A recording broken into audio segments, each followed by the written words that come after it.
Greetings everyone! Today we celebrate the Armed Forces of Ukraine Day, and we will talk about the defenders of Ukraine that with sweat and blood make it possible for us to live another day in a free and independent country. Be sure to like and subscribe to our channel as we continue to work for you to know the truth about world news directly from Ukraine.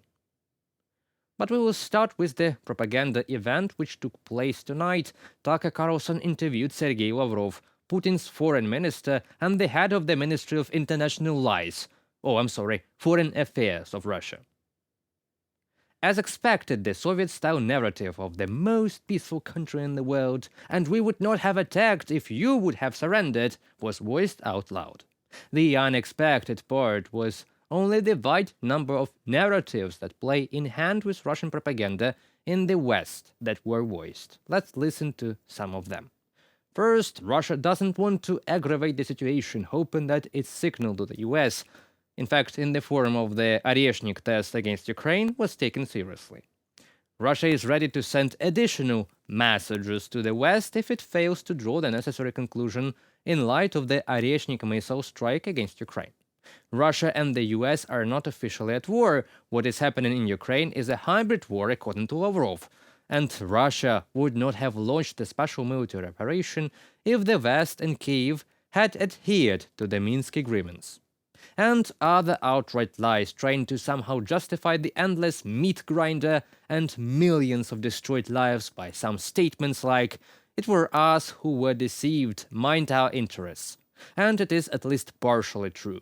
Russia's interest is the destruction of Ukraine, Belarus, Poland, Lithuania, Estonia, Latvia, and further on to the West. That's their real interest. So the message which we wanted to sell by testing in real action this hypersonic system is that we will be ready to do anything to defend our legitimate interest. We hate even to think about war with the United States, which will take, nuclear character. So it's like with the previous Tucker interview when Putin was telling historical fairy tales about Lenin inventing Ukraine and other stuff that one cannot even imagine.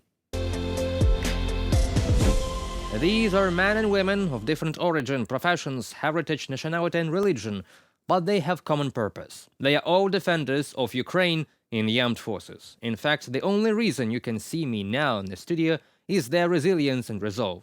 In a time when even British military officials say that their best chance in an open fight with Russia is 6 months, the armed forces of Ukraine are holding on in the full-scale war for almost 3 years. And President Zelensky has demonstrated the new missiles of Ukraine together with Commander-in-Chief Syrsky exactly on the Army Day. They look quite impressive. I believe it is the previously announced Peklo missile drone, as well as other types of missiles and rockets from Ukrainian program. Impressive. Now let's see how they fly and strike.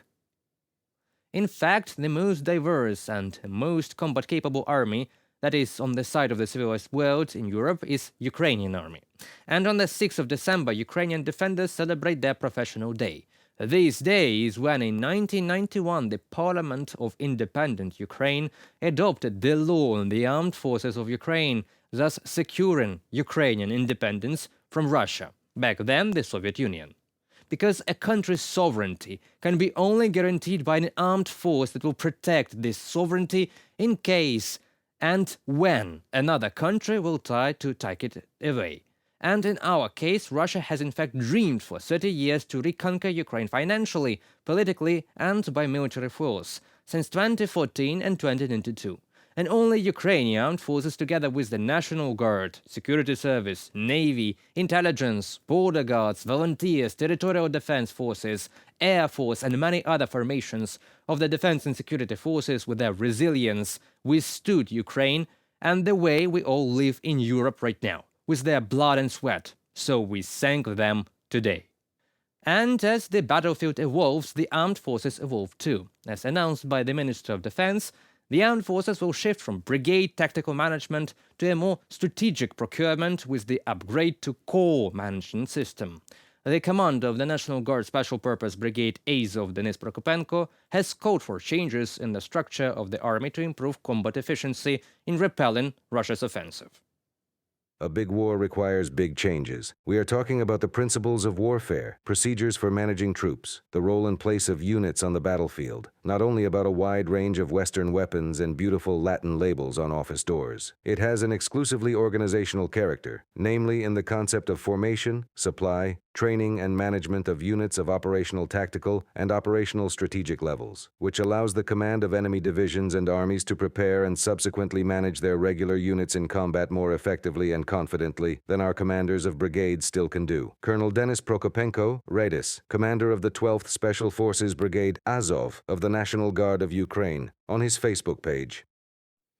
The war changes and the armed forces will change too. Let's hope that new strategic decisions will improve the battlefield results of our defenders, because mental force only cannot be effective against such a well-organized and well-funded enemy as the Russian army. And that's all for today. Thank you for watching. Don't forget to share, like and subscribe to our channel, as it is exactly your support that helps us and our defenders from the armed forces who let us work in relative safety here in the studio. Thank you and stay safe.